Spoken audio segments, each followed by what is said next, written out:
혼자 사는 할머니 집에 딸의 친구가 침입했다.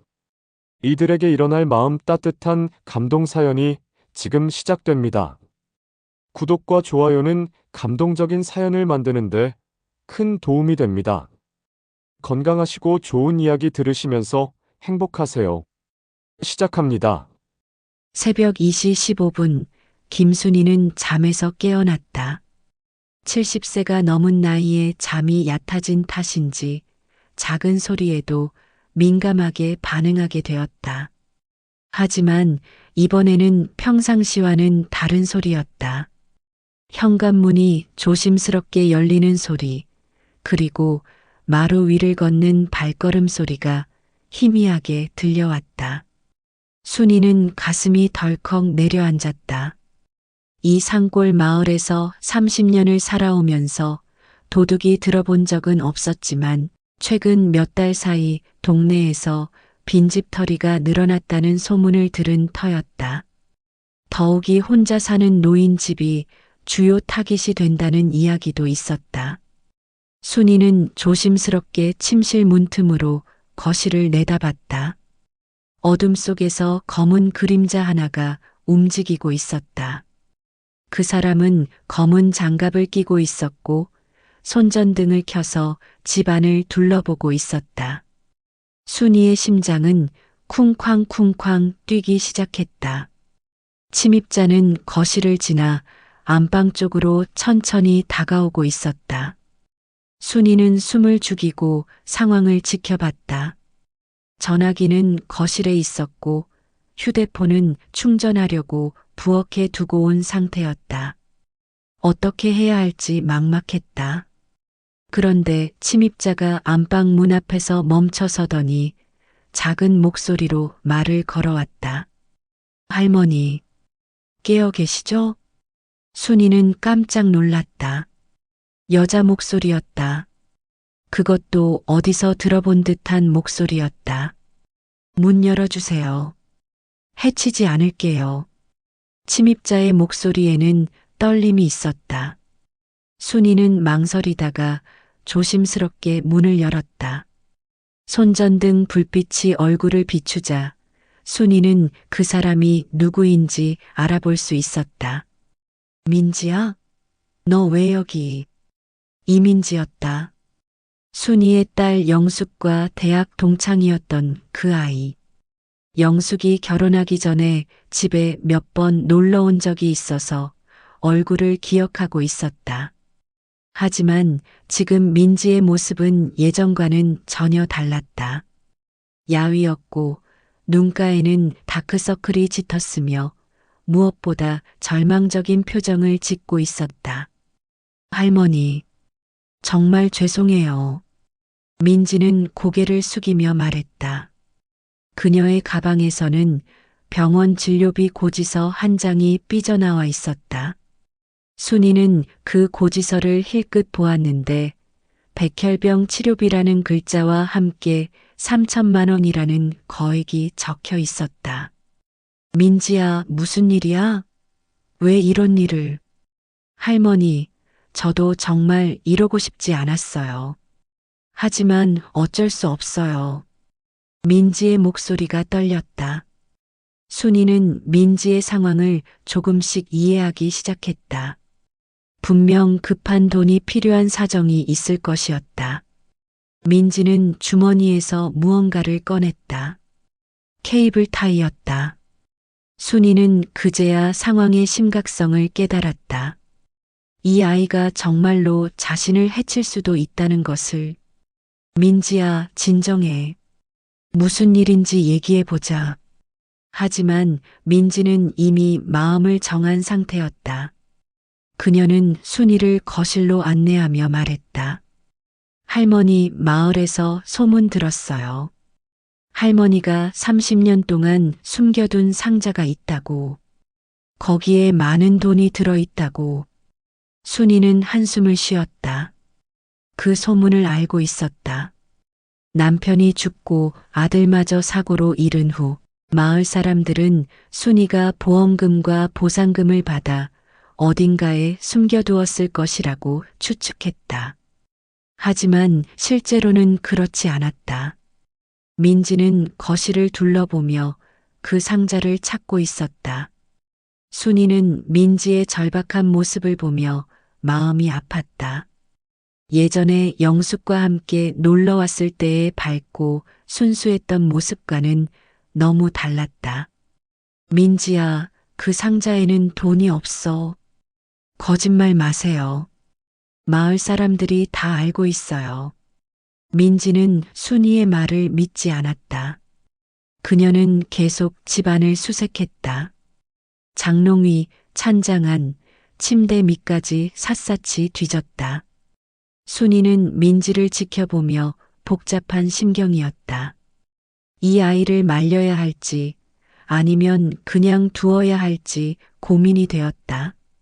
하지만 민지의 절박함을 보니 마음이 아팠다. 마침내 민지는 안방 장롱 위에서 낡은 나무 상자를 발견했다. 그것은 순이가 30년 동안 소중히 간직해온 상자였다. 이거네요. 민지의 눈이 번쩍였다. 하지만 순이는 고개를 저었다. 민지야, 그 안에는 정말 돈이 없어. 그냥 추억만 들어있을 뿐이야. 그럼 열어서 보여주세요. 민지는 상자를 가져가려 했지만 순이가 막아섰다.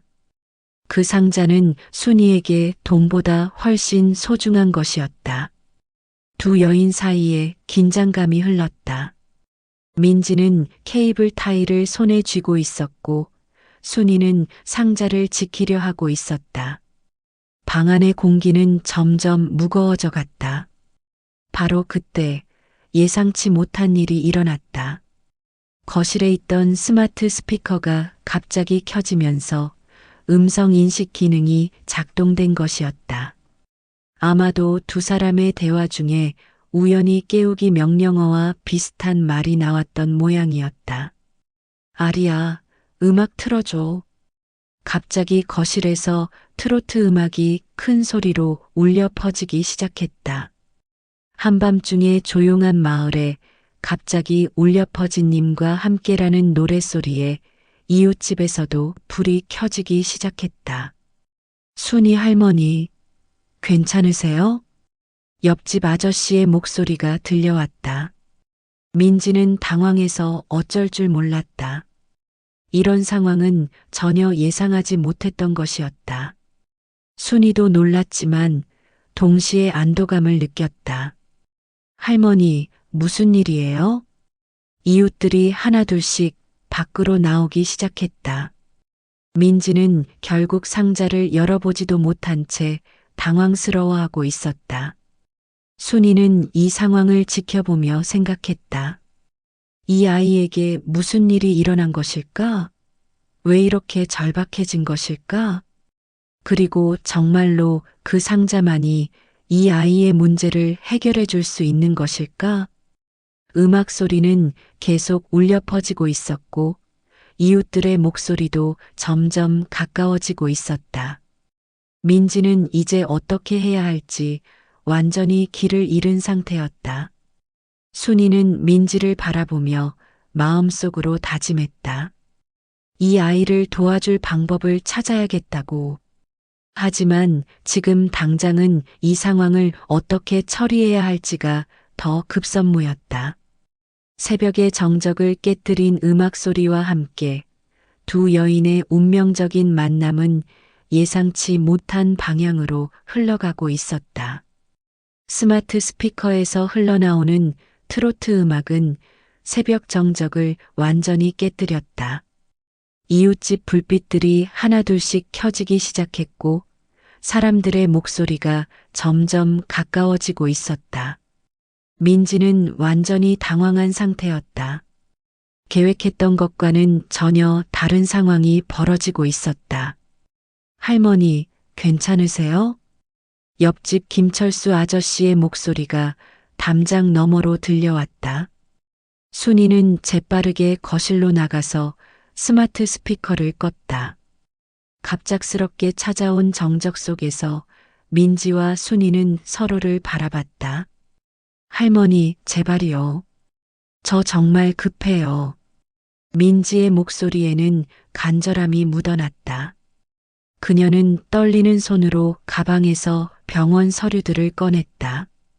백혈병 진단서, 치료비 견적서, 그리고 수술 일정표까지.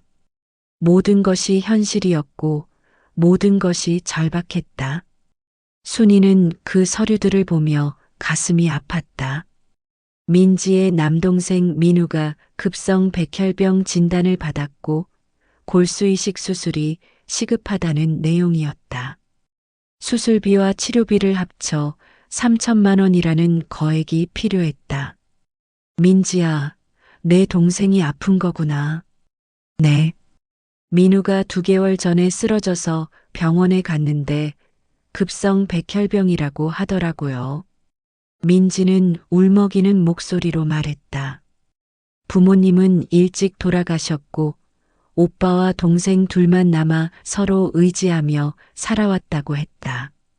민지는 작은 카페를 운영하며 동생의 학비를 대주고 있었는데 갑작스러운 병으로 모든 것이 무너졌다. 은행 대출도 받아봤지만 한계가 있어요. 보험도 가입한 지 얼마 안 되어서 보장이 안 되고 친척들한테도 다 빌어봤지만 이런 큰 돈을 도와줄 사람은 없어요. 민지의 이야기를 들으며 순이는 복잡한 마음이 들었다. 자신도 아들을 잃었을 때의 그 절망감을 기억했다. 사랑하는 가족이 위험에 처했을 때 느끼는 그 막막함과 절망을. 그래서 할머니 집에 온 거예요. 마을에서 할머니가 큰 돈을 숨겨뒀다는 소문을 들었거든요. 민지야, 정말 그 상자에는 돈이 없어. 나도 내 처지를 이해하지만. 순이는 안방으로 가서 그 나무 상자를 가져왔다. 30년 동안 소중히 간직해온 상자였다. 민지는 그 상자를 보자 눈빛이 달라졌다. 열어보세요. 정말 돈이 없다면 열어서 보여주세요. 민지의 목소리에는 마지막 희망이 담겨 있었다. 순이는 망설였다. 이 상자는 자신에게 너무나 소중한 것이었다. 하지만 이 아이의 절박함을 외면할 수도 없었다. 순이는 천천히 상자를 열었다. 안에서 나온 것은 돈이 아니었다. 낡은 사진들, 편지 봉투 몇 개, 그리고 일기장 하나가 전부였다.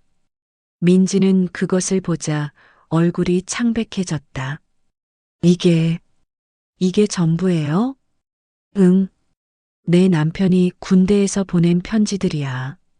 그리고 우리 아들 어릴 때 사진들. 남편이 써놓은 일기장도 있고. 순이는 사진 한 장을 집어들었다.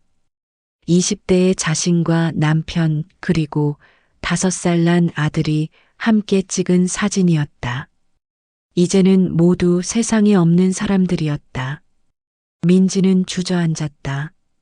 마지막 희망이 사라진 것이었다. 그녀는 머리를 감싸쥐고 울기 시작했다. 어떻게 하죠? 정말 어떻게 하죠?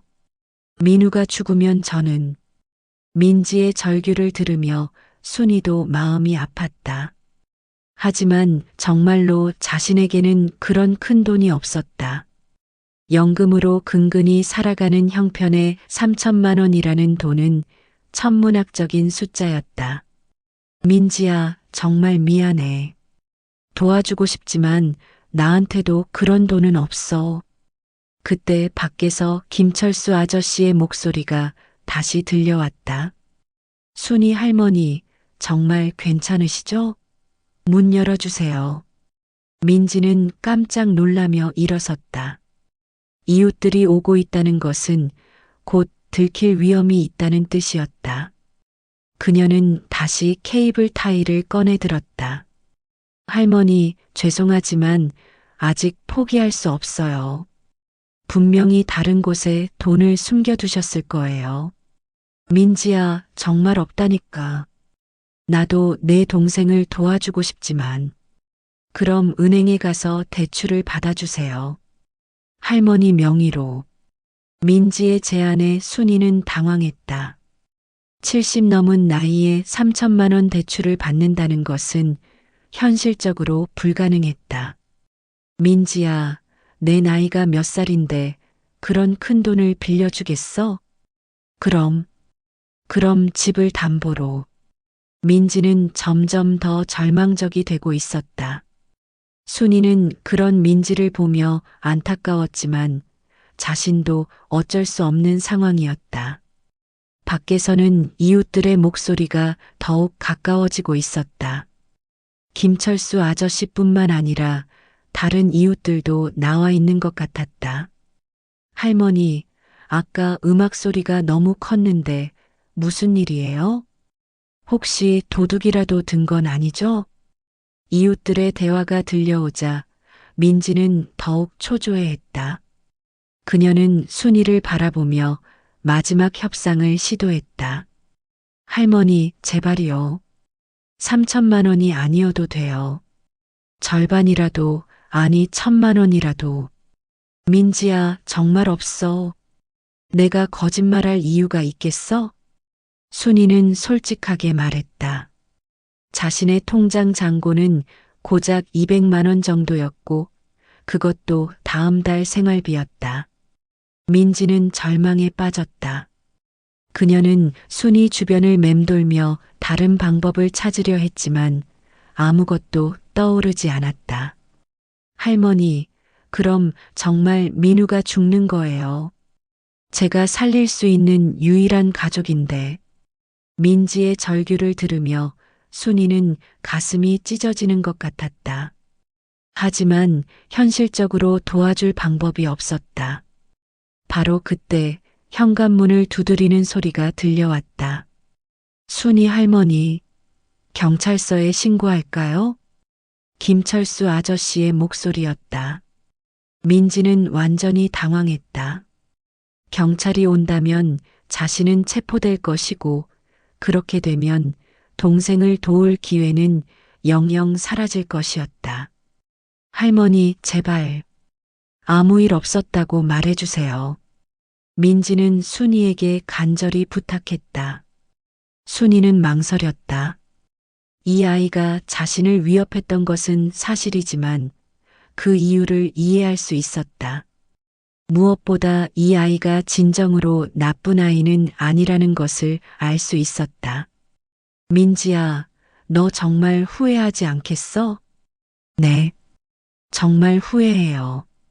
이런 짓 하고 싶지 않았어요. 하지만 민우가. 순이는 깊은 한숨을 쉬었다.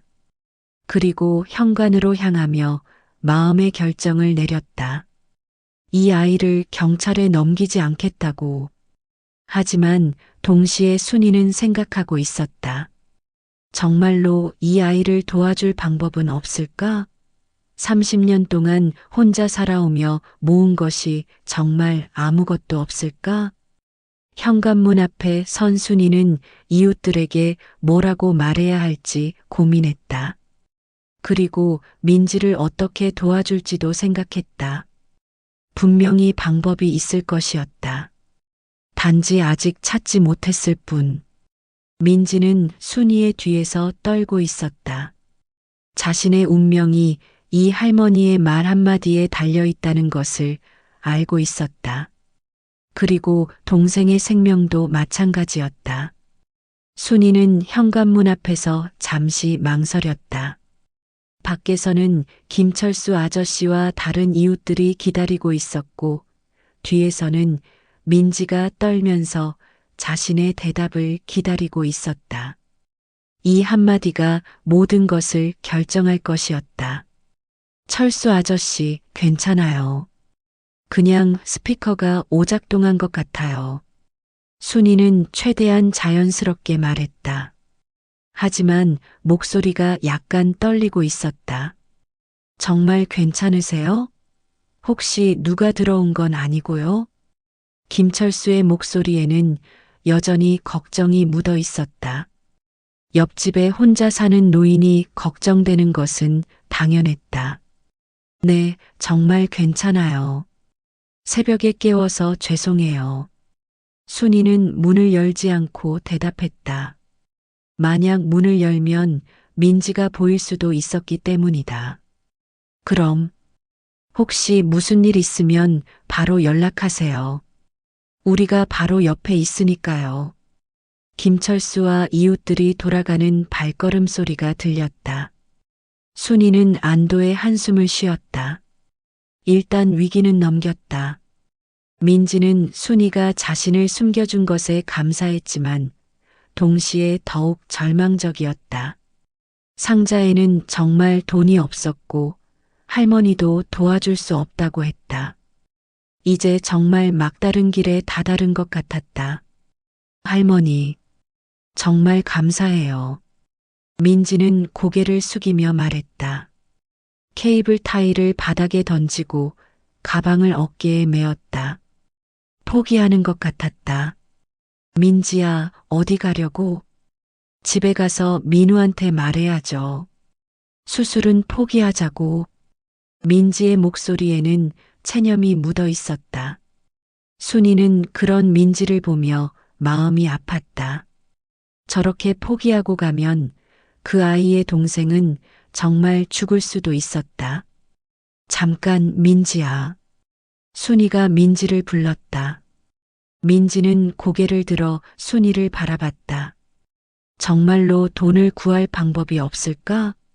다른 곳에서 빌릴 수는 없고, 다 해봤어요. 대출, 보험, 친척들. 이제 정말 방법이 없어요. 민지는 절망적으로 말했다. 그녀는 지난 2개월 동안 온갖 방법을 다 시도했지만 모두 실패했다. 순이는 깊은 생각에 잠겼다. 정말로 이 아이를 도와줄 방법이 없을까? 자신에게는 큰 돈이 없지만 다른 방법이 있을지도 모른다. 그때 순이는 문득 무언가 떠올랐다. 30년 전 남편이 죽고 아들마저 사고로 잃었을 때의 일이었다.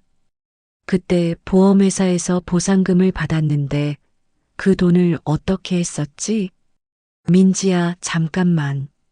내가 뭔가 까먹은 게 있는 것 같아. 순이는 안방으로 들어가서 장롱을 뒤지기 시작했다. 오래된 서류들과 통장들이 나왔다. 민지는 순이를 따라가며 지켜봤다. 아, 맞다. 순이가 갑자기 소리쳤다. 장롱 깊숙한 곳에서 낡은 통장 하나를 꺼냈다. 30년 동안 잊고 있던 통장이었다. 이게 뭐예요? 민지가 궁금해했다. 30년 전에 남편이랑 아들이 죽었을 때 받은 보상금이야. 그때 너무 슬퍼서 이 돈을 쓸 생각도 못 했거든. 그냥 넣어놓고 잊고 있었어. 순이는 통장을 들여다봤다. 30년 전에 보상금에 이자가 붙어서 제법 큰 금액이 되어 있었다. 하지만 3천만 원에는 한참 못 미쳤다. 얼마나 있어요? 한 1,500만 원 정도 되는 것 같네. 민지의 눈이 반짝였다. 3천만 원의 절반이었지만 그래도 큰 도움이 될 수 있는 금액이었다. 할머니, 정말 저한테 빌려주시는 거예요? 빌려주는 게 아니야. 그냥 주는 거야. 순이의 말에 민지는 깜짝 놀랐다. 그럴 수는 없어요. 이건 할머니 돈인데. 이 돈은 원래 쓸 생각도 없던 돈이야. 30년 동안 잊고 있었을 정도로. 그리고 순이는 잠시 말을 멈추고 민지를 바라봤다. 내가 아들을 잃었을 때의 그 심정을 알거든. 내가 지금 느끼는 그 절망감을. 민지의 눈에서 눈물이 흘러내렸다. 하지만 여전히 걱정이었다. 하지만 1,500만 원으로는 부족해요. 수술비가 3천만 원인데 나머지는 어떻게든 방법을 찾아보자. 일단 이 돈으로 수술 예약이라도 잡을 수 있지 않을까? 순이의 제안에 민지는 고개를 끄덕였다. 절반이라도 있으면 병원에서 수술 일정을 잡아줄 수도 있었다. 할머니, 정말 감사해요. 어떻게 갚아야 할지. 갚을 생각하지 마. 대신에 내 동생이 건강해지면 한번 인사하러 와. 순이는 따뜻하게 말했다. 민지는 순이의 손을 잡고 울었다. 그런데 바로 그때 또 다른 반전이 일어났다. 밖에서 경찰차 사이렌 소리가 들려온 것이었다. 김철수 아저씨가 결국 경찰에 신고를 했나 보다. 큰일 났다. 민지는 창백해졌다. 경찰이 오면 자신이 침입한 것이 들통날 것이고, 그러면 감옥에 가게 될 것이었다. 민지야, 진정해. 순이는 차분하게 말했다. 뒷문으로 나가. 내가 경찰들한테는 아무 일 없었다고 할게. 하지만 할머니가 거짓말 하시게 되는데. 괜찮아. 실제로 도둑은 들지 않았으니까. 그냥 잠깐 놀러 온 친구라고 하면 돼. 순이는 민지를 뒷문으로 안내했다. 민지는 통장을 받아들고 순이에게 깊이 고개를 숙였다. 할머니, 정말 평생 잊지 않을게요. 꼭 보답할게요. 보답은 내 동생이 건강해지는 거야. 그것만으로 충분해. 민지는 뒷문을 통해 조용히 사라졌다. 순이는 그 모습을 지켜보며 마음속으로 기도했다. 그 아이의 동생이 꼭 나아지기를. 잠시 후 현관문에서 노크 소리가 들렸다. 경찰입니다. 신고를 받고 왔는데요. 순이는 현관문을 열었다. 젊은 경찰관 2명이 서 있었다. 무슨 일이신지 말씀해 주시겠어요? 아, 별일 아니에요. 그냥 스피커가 오작동해서 음악이 나온 것뿐이에요. 정말 아무 일 없으신 거죠? 혹시 침입자라도. 네, 정말 아무 일 없어요. 이웃들이 괜히 걱정하신 것 같아요. 경찰관들은 집안을 한번 둘러보더니 고개를 끄덕였다. 그럼 조심하시고 혹시 이상한 일 있으면 바로 신고하세요. 경찰들이 돌아간 후 순이는 문을 닫고 거실에 앉았다. 방금 전까지의 일들이 꿈만 같았다. 30년 동안 잊고 있던 통장을 그 아이에게 주었다는 것이 믿어지지 않았다. 하지만 후회하지는 않았다. 오히려 마음이 따뜻했다. 그 돈은 원래 자신이 가장 사랑하는 사람들을 잃고 받은 보상금이었다. 이제 그 돈이 다른 누군가의 가족을 살릴 수 있게 되었다면 그것도 의미 있는 일이었다. 순이는 나무 상자를 다시 열어봤다. 남편의 편지들, 아들의 사진들이 여전히 그 자리에 있었다. 이것들은 돈보다 훨씬 소중한 보물이었다. 하지만 오늘 그보다 더 소중한 것을 배웠다. 남을 도울 수 있다는 것, 그리고 그 마음이 주는 따뜻함을. 새벽 하늘이 조금씩 밝아오고 있었다. 순이는 창문을 통해 하늘을 바라보며 생각했다. 민지의 동생이 꼭 나아지기를. 그리고 그 아이들이 행복하게 살기를. 민지는 집으로 향하는 길에서 계속 울고 있었다. 할머니의 따뜻함에 감동받기도 했고, 동시에 자신이 저지른 일에 대해 후회하기도 했다. 하지만 이제 희망이 생겼다. 1,500만 원이면 일단 수술 예약을 잡을 수 있고, 나머지 돈은 어떻게든 방법을 찾을 수 있을 것이다. 그녀는 병원에 가서 상황을 설명하고 일단 절반이라도 낼 테니 수술을 진행해 달라고 부탁할 생각이었다. 그리고 나머지 돈은 정말 어떻게든 방법을 찾아야 했다. 민지는 순이 할머니를 평생 잊지 않을 것이라고 다짐했다.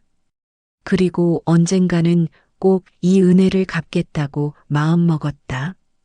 할머니가 원하는 것은 자신의 동생이 건강해지는 것이라고 했지만 그것만으로는 충분하지 않았다.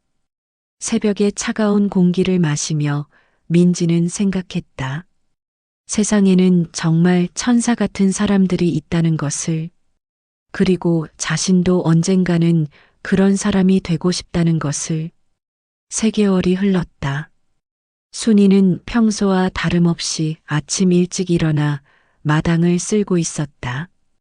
가을이 깊어져 단풍잎들이 하루가 다르게 떨어지고 있었다.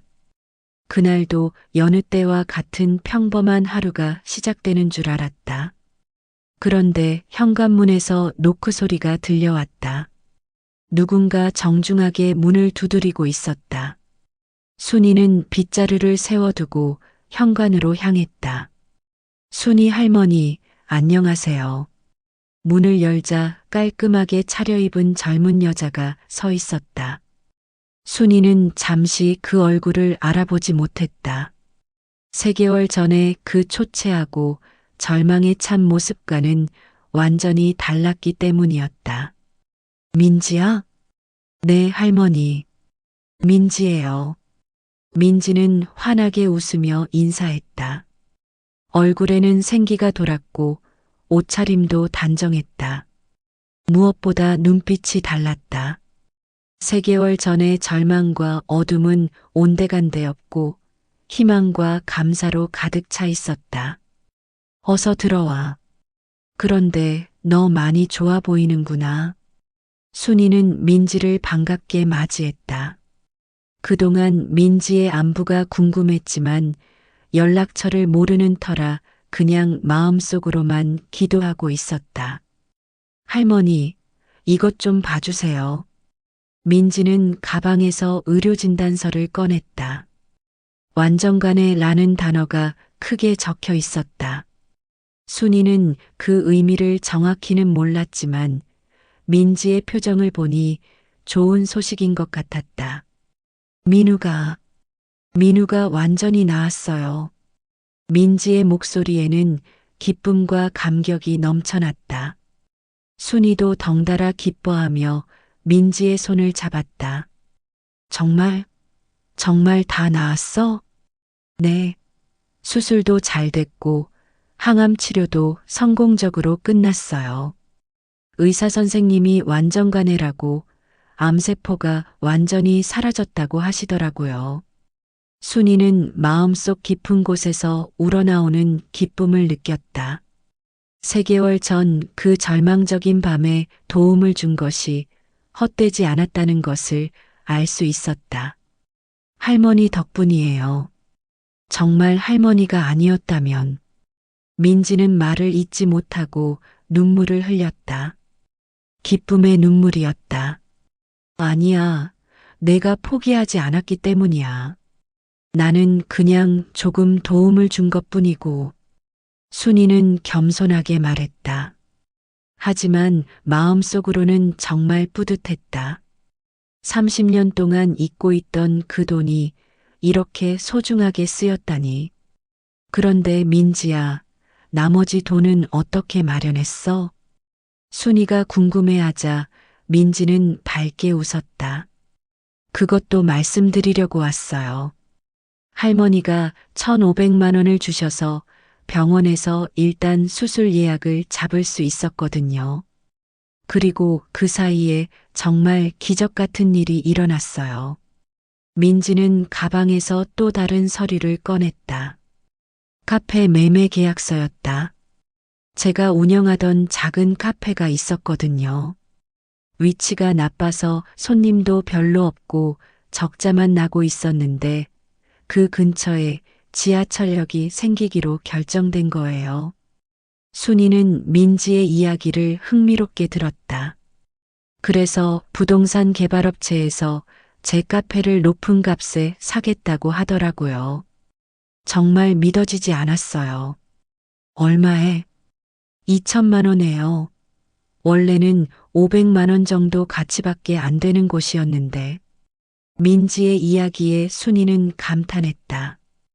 정말 하늘이 도운 것 같았다. 그래서 할머니가 주신 1,500만 원과 카페판 돈 2천만 원으로 치료비를 모두 마련할 수 있었어요. 정말 기적이었어요. 그래, 정말 다행이다. 순이는 진심으로 기뻐했다. 그런데 민지는 또 다른 이야기가 있는 듯 했다. 할머니, 그런데 저 이제 새로운 일을 시작했어요. 무슨 일? 사회복지사 자격을 땄어요. 그리고 지금은 병원에서 환자 가족들을 상담하는 일을 하고 있어요. 순이는 놀라며 민지를 바라봤다. 특히 경제적으로 어려운 환자 가족들을 도와주는 일이에요. 치료비 지원 프로그램을 연결해 주거나 각종 복지 혜택을 받을 수 있도록 도와드리는 거죠. 민지의 목소리에는 보람과 자신감이 묻어났다. 저도 그런 경험을 해봤으니까 그분들의 마음을 더 잘 이해할 수 있는 것 같아요. 순이는 감동했다. 3개월 전에 그 절망적인 상황이 민지를 더 강하고 따뜻한 사람으로 만들었다. 정말 잘했구나. 그런 일이야말로 의미 있는 일이지. 할머니께서 저한테 보여주신 따뜻함을 이제 저도 다른 사람들에게 전해주고 싶어요. 민지는 가방에서 또 다른 것을 꺼냈다. 작은 상자였다. 할머니, 이건 제 마음입니다. 순이가 상자를 열어보니 작은 목걸이가 들어 있었다. 하트 모양의 펜던트에 감사라는 글자가 새겨져 있었다. 민지야, 고마워. 하지만 이런 건 안 해도 되는데. 아니에요. 할머니께서 제게 주신 건 돈이 아니었어요. 희망이었어요. 그리고 사람에 대한 믿음이었고요. 민지의 말에 순이는 가슴이 뭉클해졌다. 할머니가 저를 경찰에 신고하지 않으시고 도리어 도와주셨잖아요. 그때 저는 정말 나쁜 짓을 하려고 했는데 너도 어쩔 수 없는 상황이었잖아. 하지만 할머니는 저를 믿어주셨어요. 그리고 그 믿음이 저를 변화시켰어요. 민지는 진심으로 말했다. 3개월 동안 그녀는 많은 것을 깨달았다. 절망적인 상황에서도 포기하지 않는다면 길이 열린다는 것, 그리고 다른 사람의 따뜻함이 얼마나 큰 힘이 되는지를. 그런데 할머니, 제가 또 하나 가져온 게 있어요. 민지는 밖으로 나가서 무언가를 가져왔다. 키 큰 젊은 남자였다. 마르긴 했지만 건강해 보였고 맑은 눈빛을 하고 있었다. 할머니, 제 동생 민우예요. 안녕하세요, 할머니. 저 때문에 누나가 할머니께 폐를 끼쳤는데 민우는 깊이 고개를 숙이며 인사했다. 아니야, 무슨 말이니. 너 정말 많이 좋아 보이는구나. 순이는 민우를 반갑게 맞이했다. 3개월 전 사진으로만 봤던 그 아이가 이렇게 건강하게 서 있는 것을 보니 정말 기뻤다. 할머니, 정말 감사합니다. 할머니가 아니었다면 저는 지금 여기 없었을 거예요. 민우도 진심으로 감사 인사를 했다. 그런 말하지 마라. 너희들이 서로 포기하지 않고 버텨준 덕분이야. 순이는 두 남매를 보며 흐뭇해했다. 정말 보기 좋았다. 할머니, 저희가 준비한 게 또 있어요. 민지는 민우에게 눈짓했다. 민우는 밖에서 큰 바구니를 가져왔다. 할머니께서 좋아하실 만한 것들을 준비해 봤어요. 바구니 안에는 여러 가지 음식들이 정성스럽게 담겨 있었다. 민지가 직접 만든 반찬들, 민우가 좋아한다던 케이크, 그리고 좋은 한약재들까지. 이렇게까지 하지 않아도 되는데. 할머니, 이것도 다 저희 마음이에요. 받아주세요. 민지의 간청에 순이는 고맙게 받았다. 그날 오후 세 사람은 함께 차를 마시며 이런저런 이야기를 나눴다. 민지는 새로운 직장에서의 일들을, 민우는 완치 후 다시 시작한 대학 생활에 대해 이야기했다. 할머니, 저희가 앞으로 자주 뵈러 올게요. 그래, 언제든지 와라. 이 집이 너무 조용해서 심심했거든. 순이는 진심으로 말했다. 오랜만에 젊은 사람들과 이야기하니 마음이 한결 가벼워진 느낌이었다. 해가 지기 전 민지와 민우는 작별 인사를 했다. 할머니, 정말 감사했어요. 나도 고마웠어. 너희들 덕분에 좋은 하루 보냈다. 두 남매가 떠난 후 순이는 나무 상자를 다시 꺼내봤다. 남편의 편지들과 아들의 사진들이 여전히 그 자리에 있었다. 하지만 이제 그 의미가 조금 달라진 것 같았다. 이 상자 속의 추억들은 과거의 사랑이었다. 하지만 오늘 민지와 민우를 통해 느낀 것은 현재의 사랑이었다. 그리고 그 사랑이 미래로 이어져 나간다는 것을 알 수 있었다. 순이는 민지가 준 목걸이를 목에 걸어봤다. 거울에 비친 자신의 모습이 예전보다 밝아 보였다. 3개월 전 그 밤의 일이 결코 불행한 일만은 아니었다는 생각이 들었다. 오히려 그 일을 통해 더 큰 기쁨과 보람을 얻었다. 돈보다 소중한 것이 무엇인지도 다시 한번 깨달았다. 그리고 가장 중요한 것은 혼자가 아니라는 사실이었다. 그날 밤 순이는 오랜만에 깊은 잠에 들었다. 꿈속에서는 남편과 아들이 나타나 미소를 짓고 있었다. 그리고 민지와 민우도 함께 있었다. 모두가 행복해 보였다. 며칠 후 마을 사람들은 순이가 전보다 훨씬 밝아진 것을 발견했다. 그리고 가끔씩 젊은 남매가 찾아와서 할머니와 즐겁게 이야기하는 모습도 볼 수 있었다. 순이 할머니 요즘 정말 밝아 보이시네. 그러게 말이야. 뭔가 좋은 일이 있나 봐. 마을 사람들은 궁금해했지만 순이는 그 이야기를 자세히 말하지 않았다. 다만 가끔씩 요즘 좋은 사람들을 만났어라고만 했다. 순이에게는 이제 새로운 가족이 생긴 것 같았다. 혈연은 아니지만 마음으로 연결된 가족. 그리고 그 가족과 함께 나누는 사랑이야말로 세상에서 가장 소중한 보물이라는 것을 깨달았다. 비밀 상자 속에는 여전히 과거의 추억들이 들어 있었다. 하지만 이제 순이의 마음 속에는 더 큰 상자가 하나 더 생겼다. 현재와 미래의 사랑으로 가득 찬 상자가. 그리고 그 상자는 날이 갈수록 더욱 풍성해져 가고 있었다.